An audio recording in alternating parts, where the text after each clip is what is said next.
and welcome again to a very special version of the Wednesday week. My name is Vic and I'm here tonight with Charlie for a My Wednesday podcast special. Hi Charlie, how are you? Hello, I'm good, thank you. Are you? Yes, not bad, thank you. So thanks for agreeing to come on. It's nice to mix it up a little bit. Many people probably know you from Twitter. I've got your Twitter username going across the bottom now. So you're at Charlie the Poo on Twitter. And you are a big Wendy. So unfortunately, yes. Let's have a little chat about that, shall we? So why Wednesday? That's the first thing. Why then? Well, it's all my dad's fault. You know, he's been a Wednesday. I know, God, he's been a Wednesday-ite, and his dad was, and so it's just been forced upon me, really. So there's nothing you can do about it once that's happened, is there? So do you remember, like, when you were first kind of dragged along to the Holy Grail of Hillsborough?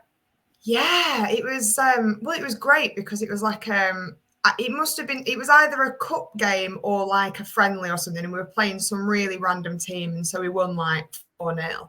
And I remember thinking, "Oh my God, we are so good at football! Wow, this is I can't believe we probably win every week. We must be the best football team ever." So I think it lured me into a false sense of security that we were all going to be like really happy and all really good times. And then obviously it just sort of really went quite downhill from there. I think I were about 7. Last time I think I was truly happy as I was beating like Loughborough or something like that. Like, ever since that. But yeah, I think that was the big one. Sorry, I was talking to a guy for My Wednesday, also called Charlie, and he was saying like his son's like 3 and he's really in the mood to, like, he wants to take him to his first match, but he's really worried about picking that game that's going to be really isn't it? You've got to pick a good one. Because it's like if you look at us at the moment, you'd look at the season, you go, right, well, Forest Green will be good. That'll be a laugh. So that'll be a nice easy one to, like, you know. But you wouldn't take him to say Newcastle because that's miserable. My point. So yeah, it really is difficult. But I don't know. I don't think you can get away from it though once you're in. Like I don't think you can do. I couldn't be a glory seeking football fan because I don't want to be happy all the time, you know. There's point in that. Nothing worse than being mid-table Premier League team. Oh, that sounds. Oh, it makes me sick. Where's the fun in trophies? I don't need trophies. Can't even remember one. So when you were growing up then, did you have a particular player that like you idolised or that you thought you were? Like because I had long dark hair, I really thought I was Benito Carboni. Like I really thought yeah. In there. Like, don't want to know.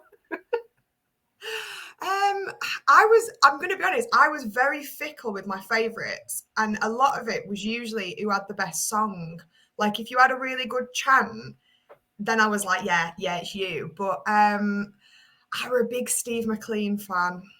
Yeah. I remember I always felt like he always seemed to score like cop end whenever I went. And so I think I got it into my head that was like for my benefit. Do you know what I mean? Like, because where me and my dad sit, like it's like right behind the goal. So I always used to be like, Steve's he's here again. Just for he spotted me and he's like, this is for you. This is for your benefit. But I think if you'd have asked me though as a kid, I'd have probably said, even though not somebody that I've ever seen play, but I'd have probably, for my dad's benefit, said Chris Waddle, because I know that would have been his favourite. So I think, like, sucking up, I would have probably said Chris Waddle as well, even though it's like, you know, I'm very youthful and that's like, you know, far before my time. But yeah, I don't know. I was always a bit. I didn't think I was a footballer, Vic. I'm not going to lie to you. Okay. That might be a unique experience. That might be a you problem. But yeah, definitely anyone that had a really good catchy chant, then they were the flavour of the month for me. Anything I was in love with, and he had a really catchy chant, but I think it's just that a little bit too old for you. But I was in love with a guy called Andy Pierce. Ooh, and his used to be gets the ball and scores a goal, and then he got sent off one game, and I was absolutely devastated. Well, I don't know how old I was, but like when you first find out that players don't play for Sheffield Wednesday forever, so like when you've perhaps not been in a couple of games, you go back and you're like, where's such and such, and they're like, he's 35 years old, he doesn't play anymore. And you're like, what? Or he goes to another team, and you're like, I don't remember. How dare he? Betrayal. Like, I seem to distinctly remember him being a Wednesday player. I don't think you're allowed to just change jobs. Like, I don't think that's allowed. Well, it depends. I mean, if you like Liam Palmer, then you know. Well, exactly. He's the perfect. He's the one loyal man. He's the one man. All the rest of them are fickle with their. She must be out tonight, Charlie. It's just death. So, all right then, let's go on to what was your favourite game that you can remember. So it doesn't even have to be one that we've won, like, but just something. Good. That makes it easy. I always use this example, but the playoff final against Hartlepool, because we did win, but like, it's nice to win a playoff sometimes. Like, yeah, like, you know, once in a blue moon, you have a good playoff. Classic good times. What was it? Was 2004, I think. 2003, 2004. 2004, 2005 season, I think. Yeah. Yeah, 4-5. Yeah, and I remember it was such a big, massive turning point for me, because I think before that, I'd go to the football, I'd watch the games. Like, if we were winning, it was great. If we were losing, it wasn't great. But I remember it was like the first game when it was like the stakes felt so high, and like it was such a drama. Like when we went 1-0 down, it was like, oh no. But then we like pulled it back, I just remember like I had like nail marks in my face for like 2 weeks, because I was just like so stressed about it. But I feel like it was a big turning point for me, being like, yeah, football, yeah, but to being like, I am really invested in this. And it got us into the same league as the Blades at the time as well. And so all my friends that had held that over me at school, now it was like, right, we're on. I'm pretty sure they might have even done the double over as if the season after me. It didn't matter for that. Like for those few weeks before the season started again, then it was like Schrodinger's league, weren't it? Like we were just as good as them, and nobody could say anything. And I remember just thinking like it was so stressful, but the payout was so good that I remember being like, yeah, this is that's always even like when we've been relegated and then we got back up again. Even that didn't have the same impact on me, I think, because like just at the age I was, it was just like this massive game, and yeah. I wasn't even there. I wasn't on TV. Oh, I was going to say, what was your actual weekend that weekend? What did you do? So my dad and my cousin had gone down. They'd driven down to Cardiff, because it was I think they were rebuilding Wembley. I think that's why it was at Cardiff. Yeah, they were, yeah. And we watched it down the road at our friends that had Sky. And I remember it being so stressful that every now and then, me and my friend Emma, we had to like just keep going out for like a 5-minute breather, because we were just like, it was so intense, like 6 goals in a game, like at playoff games, like because sometimes finals are crap, aren't they? But actually, it was the absolute epitome of like drama. Like it was so, and right up to the final whistle, like it was just really scrappy. And I remember just being like, and then we were like tearing up and down the street afterwards, just like screaming. Like it was, I think I smiled for like 3 weeks. Like it was just such a good feeling. Like. To have gone through all that, but like come out the other end actually having gone up, it was classic. Yeah, I always remember, because like we always joke about it now, and we're not doing it this season, but we always used to pre-book like Wembley hotels, like just in case. When we went to Cardiff, I remember there was a group of us going. I was about 16, I think, and my best mate from school, and then a guy who sit behind us, and his son, and then my mum and dad. And we were all going down, and my mum wouldn't book the hotel. She was like, no, I'm not booking it until we know we're there. And it got to the point that, like, it was, I don't think I had, like, we didn't have Twitter or anything then, did we? But it was like Owls Talk and stuff. Everyone was going on about how Premier Inns were like £300 a room, and it was crazy. And because obviously both teams had such a long way to travel as well. Like everyone. Yeah, absolutely. It was like my mum ended up in the end. She used to use all these, like everyone can do it now, but she used to be like an expert at like laterooms.com and all this. Yeah. And we ended up in this spa hotel in the middle of Cardiff for 2 nights with like a hot tub and all sorts. Just because it was that's amazing. That's amazing. My uncle and his late friend were the management team at Lincoln, so they were in the playoffs the day before. Oh, wow. Oh, of course. My mum and dad went to watch that, and we just like got drunk in Cardiff at like 16 years old. Like we had to go to like Pizza Express to get drunk, like nowhere else. Yeah, like I just you could go and buy a meal with it at the same time. 4 pizzas, 4 pints.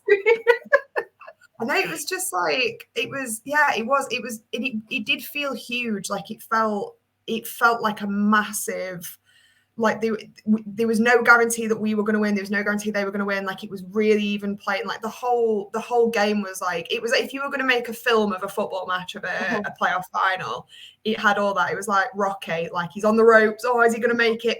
He comes back and he wins the fight. Like Steve McLean comes on.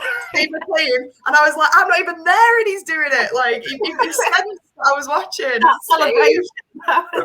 But he was like, "That's for you." He knew I was watching. It was amazing.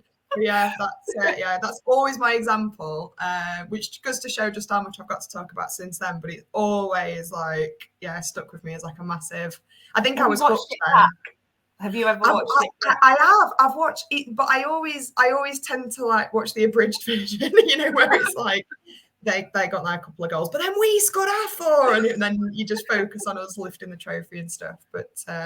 But yeah, it was made a big difference watching it. Yeah, watching it in retrospect, not watching it cross-legged on the floor, like clutching my head, like, oh God, like. So yeah, my dad came back, got no voice. It was amazing, and he had to drive as well, so he couldn't even drink. No, that is like my worst nightmare. I couldn't cope with that. Because you'd want to drink either way. You'd have to, wouldn't you? Like, you're either commiserations or celebrations, isn't it? So the fact that they drove all the just. Yeah, for me, that's what, like, I know it wasn't an away game technically, but that's like what an away game's all about. And I was saying to you the other day when I went to Cheltenham and my other half drove, and like we got there and like they had like a packed lunch in the car before they went to the ground. I was like, I'm gonna be like 10 pints deep by now. What's going on? Your packed lunch is just like a keg. Like I'll be off it. It's straw. All right, straw. Yeah, it's what it's for. That's what it's for. It's what train drinking was invented for. Is away games. Exactly. Although I love it now how like people have started, I think it must be cost of living, but people have started looking at what's the cheapest way to get pissed on a train. And you see like middle-aged blokes like a bottle of Blossom Hill Rosé. Yeah. Because oh my God, train wine is like a proper thing. We've been saying this. It's always the Blossom Hill or like the Echo Fours, like the really like whatever's on the $6.99 most women would never drink in a million years. Like really delicate Lambrine. Just like, what's the highest percentage wine for the lowest price? Get a straw. Like 19 crimes. My uncle was trying to sell me that the other day. He was like, "Yo, try this. It's beautiful." I was like, "It's £4 in home bargains." Like, I'm all right. Yeah. Oh, anyway, we digress. So, if you look back at your time of years supporting Sheffield Wednesday, what is the iconic moment that kind of sticks out for you? Ooh, that's a good question. I may need to give you a couple of examples. Knew you in the snow. Always that against Leeds. I just because it's so Christmassy that image as well. Like you should have made Christmas cards out of it. Like the lighting on the snow and like the skid marks and our Lord and Saviour, Mr. Big Dave, Atty knew you. Just like there's something. I think at the snow. I mean, it was beating Leeds. It was big in and of itself. There's just something about the snow as well, which just meant like I just remember thinking like that mental image of like the track marks like in the snow. Just remember thinking that. Was he wearing gold? Was he wearing gold that match? Is that one where they like? So it's it was that. And it just there's like the juxtaposition of him against the snow, like just the mise en scène of that whole situation is just I just remember thinking that as well. Like we should have capitalized more on that as like we should have had carolers or something. I don't know. I don't even remember if it was around Christmas time actually. I don't even remember what month we were in. Because when we have snow, we can have snow in like Easter. Yeah, like it snowed last week. Well, it like when I think about it, it feels Christmassy, and I remember just thinking, that was. Iconic moments. Beating Arsenal, is that another one? I actually beating Newcastle this season's got to be up there. Yeah. Like I know it didn't lead to anything, and like it was just, but it was like a game that we weren't necessarily pipped to win, and also like it wasn't even like we were playing their like B team, C team, whatever. Like we ended up playing like, and they're doing really well as well. It's not even like we caught them like at a really shit time.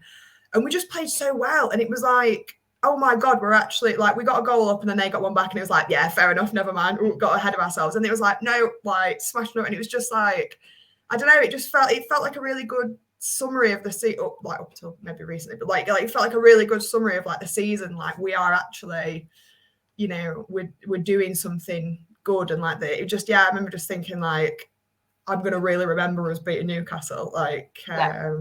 I remember that about the Arsenal one. I remember going to watch it, and it was one of those where, for some reason, not got tickets in time, or I think because my ex was coming, fair weather fan, we had to like sit somewhere else.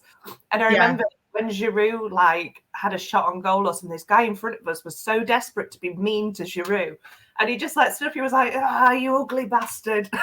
Like, there's one insult for Olivier Giroud. It's probably not that one. Probably not that. You handsome devil, you. Boo. You stink. Yeah, I love that. I think matches like that are always a good vibe anyway, because you expect nothing. Like you come in with no expectations. And like worst case scenario, you're losing to a Premier League team. It is what it is. So for us to then when you win, you're just like, and it doesn't matter what, you know, that nothing else comes from it. Like that in of itself like massive. And I remember just thinking, and I was at my in-laws, so I got it on my phone.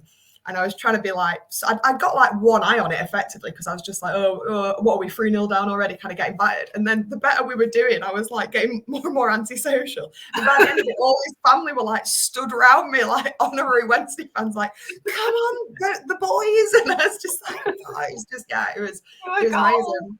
What a wonderful football we're having. We're all, it's they're not a football family other than his granddad. He's a Stockport County fan.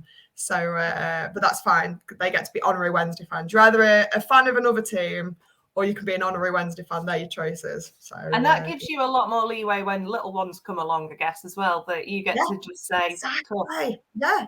Joe's like, yeah, Wednesday, yeah, that's fine. I'm like, correct. Yeah, it is. Like, I honestly, I've got friends who there's a girl I went to school with who she's a big Blade. And she's got a kid with a guy who's a massive Wednesday eye. And all I see is pictures of him going to like both games wearing both shirts. And I think, how is that going to work? No. Like, no offense to people that are doing that. And like, I mean, it's one thing having like, I don't know, you support, I don't know, say like Joe could have supported Stockport and Man City, for example. Like it's not going to come up very often. But like supporting like two Sheffields, I mean, how does that? Yeah, I know. Well, Holly, who's on the Wednesday week, her husband is Barnsley, and she lost out, despite the fact her and her dad go to every match, home and away Wednesday. No. She lost out, and her son is Barnsley, and you can imagine the pain in her household the other week as well. Agony. And now it's been imprinted onto the calendar and everything. Like, it's just, I couldn't do it. Could not do it. No, I couldn't. I'd like it's my. I'm sure I've probably mentioned this to you, Vix. My mum mentions it all the time. She's very good friends with Harry Maguire's grandma. On the reg. She does just a favourite little thing to put in there. But his grandma's a big Wednesday eye, and her husband's a United eye, and obviously he's a United eye. And she used to always say like, "I hope he has a good game, but I hope they lose." And I used to think, because like obviously he's your grandson and you want him to like do well at his job or whatever, but also like obviously you don't want United to do well. I used to think like, that's a conflict of interest that I couldn't get past. Definitely, yeah. I don't know. I don't think I could cope with that. I think it's too much. It's one thing them not supporting the same team as you. It's another thing supporting like a rival, that's a lot. That half and half scarf. I mean. Yeah, it was never going to happen. No chance. No, he couldn't do it. No, I'll just get him into golf or something. I just think, we'll meet in the middle and you can like basketball or something. Like we'll just, you can go and watch, you can be a Sheffield Steelers fan. I'll do. That'll be fine. So thinking about your entire Sheffield Wednesday career, obviously I can see you're rocking the pink shirt tonight, but do you have a favourite kit from that time? Oh, you're gonna have to let me say home and away. I'm gonna have to give two. That's fine. Yes. I think now you tested me on the year. I think it was early 2000s when we had the blue and white stripe, but we had the Chuppa Chup logo. Yep. I want to say 2001. I'm willing to be wrong.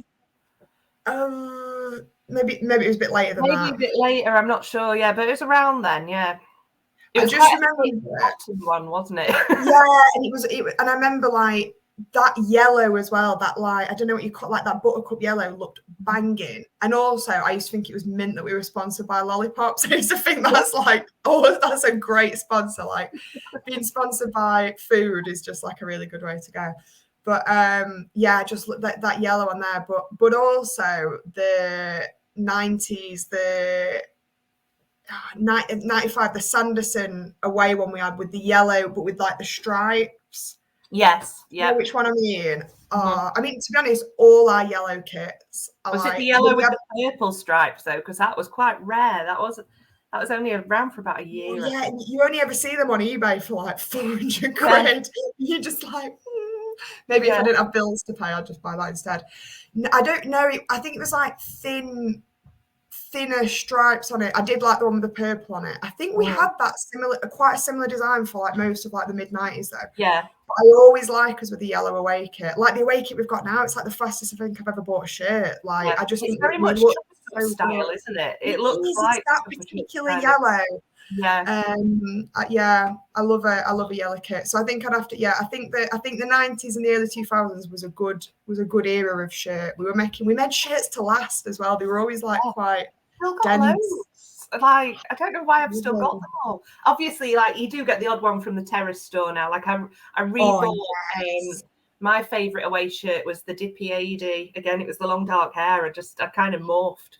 I just wanted to be a small Italian Sheffield Wednesday player. But it was, for me, I always associate it with Dippy AD that was like the yellow, the white, and then the navy blue. Oh my God. Yeah, they make really nice towels, don't they, on the terrace? That's the one, isn't it? Yeah, so I've got that. I've rebought that from the terrace store because that is an ultimate favourite for me. But yeah, home shirt. We should be sponsored by them because I could go on at length. They make the best presents for Wednesday nights as well because I got my cousin the mugs but it was his era Wednesday shirt. So like the Wednesday shirt that they wore in like his birth year kind of thing. And I'm like, that it's not just like, here's a mug with an owl on it. It's like, here's your shirt and it's like proper and it's been made with love. And it's like, yeah, oh my God, I'd love to buy more vintage shirts as well. But the ones that you really want are just so much money. And I'm probably not going to wear it, but I just want to look at it. That's the thing, I never wear them. It's so rare that I actually put a Wednesday shirt on, or if I do, it's under a hoodie.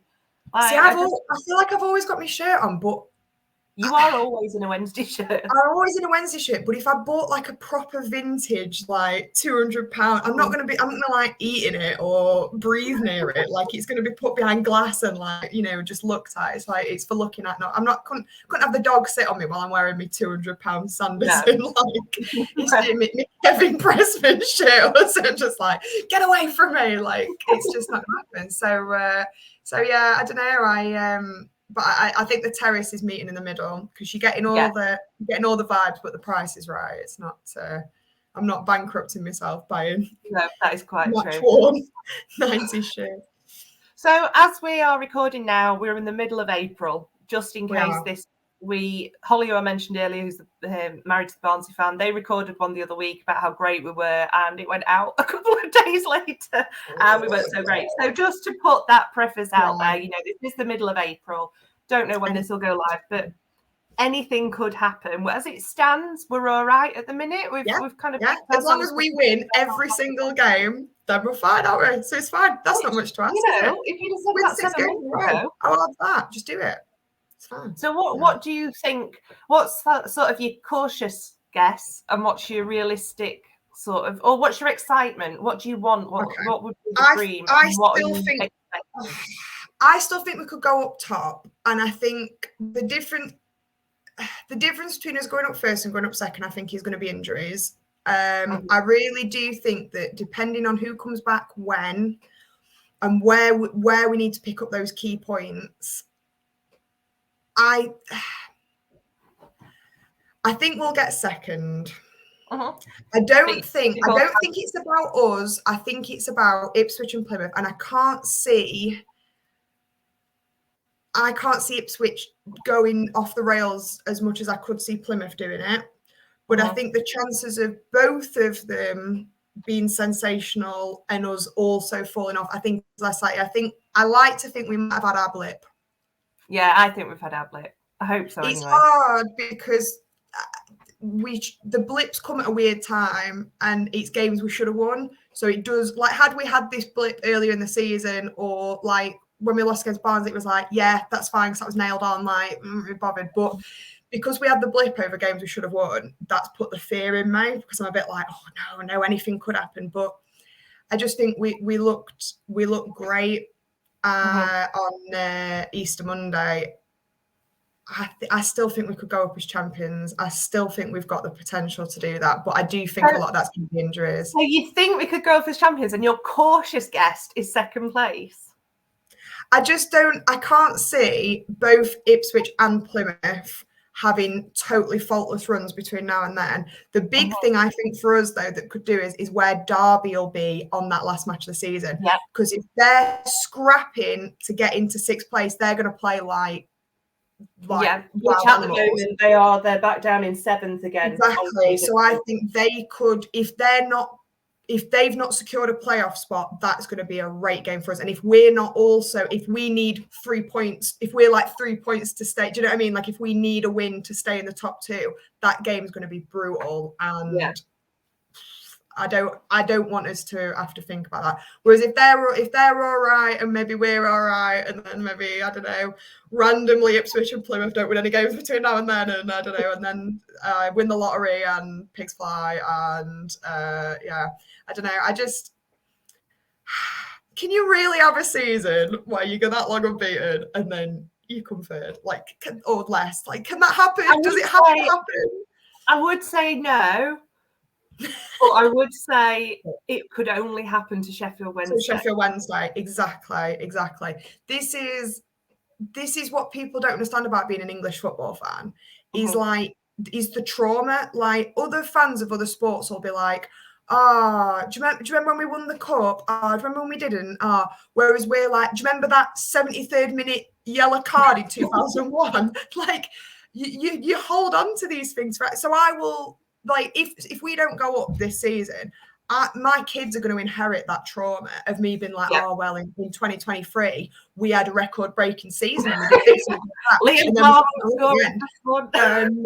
and we got that penalty. They got a penalty that they shouldn't have, and we randomly conceded like 1 million goals against Forest Green, who were bottom of the table at the time, and then got relegated, and then have since dissolved or whatever, and and a comet hit their stadium and blew it to smithereens, but we still managed to lose against them, and then we didn't go up. And I'll never get over it. Like, it'll, I'll still, but then you'll still come back next season. So whose fault's that? Exactly. They'll never learn. So we'll never learn. None of us will. None of us do. What other hobby would you have like that? You would never. If Zumba made me cry, I won't go. So it's sad. That's very true. Well, on that note, I will let you go and get your tea.